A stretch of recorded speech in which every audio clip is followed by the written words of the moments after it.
Hello everyone, स्वागत है आपका आरजे क्लासेस में। और हम यहाँ हिस्ट्री का जो टॉपिक हमारा जैन धर्म चल रहा था उसका हमने कल एक संक्षिप्त परिचय देखा कि कितने तीर्थंकर हैं और हमने पार्श्वनाथ जी के बारे में जाना। आज हम यहाँ महावीर स्वामी जी के बारे में जानेंगे और कुछ ऐसे फैक्ट जो कि जैन धर्म से जुड़े हुए हैं और उन पे क्वेश्चंस बनते हैं। तो चलिए हम अपना वीडियो स्टार्ट करते हैं। देखिए, बात करें महावीर स्वामी जी के बारे में तो इनका जन्म कुंडलियाम वैशाली नगर में हुआ। जन्म का वर्ष इनका 540 ईसा पूर्व। पिता इनके सिद्धार्थ जो कि ज्ञातक क्षत्रिय कुल के थे। माता इनकी त्रिशला जो कि लिच्छवी शासक चेतक की बहन। इनकी पत्नी की बात करें तो देखिए, यशोदा इनकी पत्नी का नाम था। पुत्री की बात करें तो इनकी अनुजा और प्रियदर्शनी पुत्रियां थी। भाई की बात करें तो इनका नाम था नंदीवर्धन। देखिए, अब इनका जीवन स्टार्ट होता है कि गृह त्याग इन्होंने 30 वर्ष की उम्र में किया। वो भी भाई की अनुमति से किया गया कि उनकी अनुमति लेके इन्होंने गृह त्याग किया। याद रखिएगा, इस पे भी क्वेश्चन आ सकता है। तपकाल की बात करें तो देखिए, 12 वर्ष इनका तपकाल रहा। तपकाल का मतलब ये हो गया इन्होंने 12 वर्ष तक कठिन तपस्या की। अब तपस्थली की बात करें तो जम्बुग्राम यानी कि रिजुपालिक नदी के किनारे में एक वृक्ष पे नीचे। याद रखिएगा, तपस्थली इनकी पूछी जाती है, साथ ही नदी का नाम भी पूछा जाता है, तो आप उसको क्लियर रखिएगा। देखिए, ये तपस्या कर रहे थे कहाँ? जम्बुग्राम में रितपालिका नदी के किनारे। ठीक है। नेक्स्ट अगर हम बात करें इनकी कि इनको केवली ज्ञान की प्राप्ति 42 वर्ष की अवस्था में हुई। याद रखिएगा, 30 वर्ष की अवस्था में ये गृह त्याग करते हैं और कम से कम 12 साल तपस्या करते हैं। ज्ञान की प्राप्ति इनको 42 वर्ष की अवस्था में होती है। निर्वाण जो कि 468 ईसा पूर्व में 72 वर्ष की आयु में प्राप्त होता है। ये केवल्य ज्ञान निर्वाण इनको कहाँ प्राप्त होता है? 72 वर्ष की आयु में 468 ईसा पूर्व में।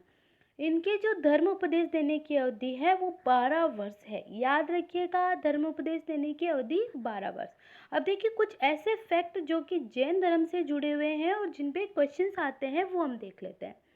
देखिए, जैन धर्म के अनुयायी कुछ शासक थे। अब यहाँ पे मैं कुछ शासकों के नाम दे रही हूँ जो आपसे पूछे जाते हैं कि ये शासक किसको मानते थे। तो देखिए, उदयन है, चंद्रगुप्त मौर्य है, कलिंग राजा खारवेल, अमोघवंश राजपूत राजा और चंदेल शासक, ये सभी जैन धर्म के अनुयायी थे। जैन धर्म के आध्यात्मिक विचार सांख्य दर्शन से प्रेरित है।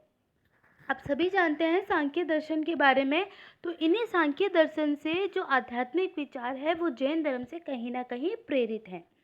अपने उपदेश के प्रचार के लिए महावीर जी ने जैन संघ की स्थापना की। देखिए, महावीर जी को जब निर्वाण की प्राप्ति होती है, ज्ञान की प्राप्ति होती है, तो 12 वर्ष के लिए अपने प्रचार प्रसार करते हैं। तो इसीलिए उन्हें उस समय जैन धर्म की या जैन संघ की स्थापना की।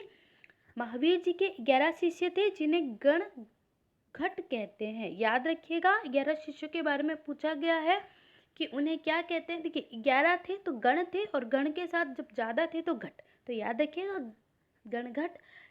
इनमें से 10 की मृत्यु उनके जीवन काल में ही हो गई थी।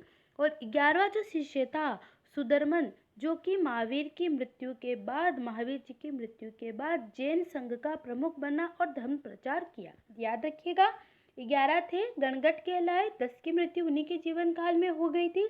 11वां जो शिष्य था सुदर्मन, जो कि महावीर की मृत्यु जी के बाद जैन संघ का प्रमुख बना और धर्म प्रचारक किया। आगे बात करें तो देखिए, चंदेल शासकों ने खजुराहो में जैन मंदिरों का निर्माण करवाया। याद रखिएगा, जैन मंदिरों का खजुराहो में निर्माण कराने वाले चंदेल शासक, जबकि मथुरा मौर्य काल के पश्चात जैन धर्म का एक प्रसिद्ध केंद्र था। मौर्य काल के बाद जो मथुरा था वो जैन धर्म का एक प्रसिद्ध केंद्र बचा। पहले मौर्य काल के समय नहीं था, मौर्य काल के बाद था। अगर देखिए, चंद्रगुप्त मौर्य ने भी जैन धर्म को अपनाया था, तो कुछ झलक हमें उस समय भी देखने को मिल सकती है। अब आगे बात करें तो देखिए, नए चंद्र सभी जैन धर्मों में संस्कृत का सबसे बड़ा विद्वान था। याद रखिएगा, पूछा जा सकता है नयन चंद्र कौन थे, तो ये जैन धर्म में संस्कृत के सबसे बड़े विद्वान थे। महावीर जी के निधन के लगभग 200 वर्षों के पश्चात मगध में एक भीषण अकाल पड़ा और उपयुक्त अकाल के दौरान चंद्रगुप्त मौर्य मगध का राजा और भद्रबाहु जैन संप्रदाय का प्रमुख था। ये आप जब मौर्य काल पढ़ते हैं तब भी आपने पढ़ा होगा कि इनके निधन के 200 वर्ष के बाद मगध में एक भयंकर अकाल पड़ा था और उसी के समय चंद्रगुप्त मौर्य वहाँ पे छोड़कर चले जाते हैं। तो उसी समय जैन के जो दो संप्रदाय बन जाते हैं, एक हो जाता है श्वेतंबर, एक हो जाता है दिगंबर। तो ये उसी समय होता है। देखिए, जो जैन धर्मावली मगध में ही रह गई उनकी जिम्मेदारी स्थूलभद्र पर की गई और भद्रबाहु के अनुयायी जो दक्षिण भारत से लौटे तो उनके निर्णय की पूर्ण नग्नता महावीर की शिक्षाओं का अवश्य आधार होनी चाहिए। यानी जो मगध में रह गए वो स्थूलभद्र के और जो भद्रबाहु के साथ चले गए वो उनके अनुयायी बन गए और इसी समय जैन धर्म दो में बट गया।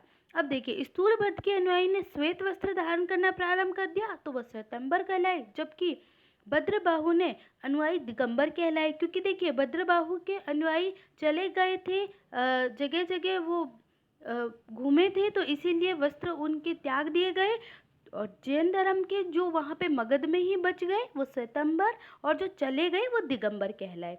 भद्रबाहु द्वारा रचित कल्पसूत्र में जैन तीर्थंकरों की कहानियों का संकलन है। महावीर के निर्वाण की प्राप्ति मल्ल राजा शक्तिपाल और राजप्रसाद में हुआ। अब अगर हम बात करें जैन धर्म के त्रिरत्न है सम्यक श्रद्धा, सम्यक ज्ञान, सम्यक आचरण।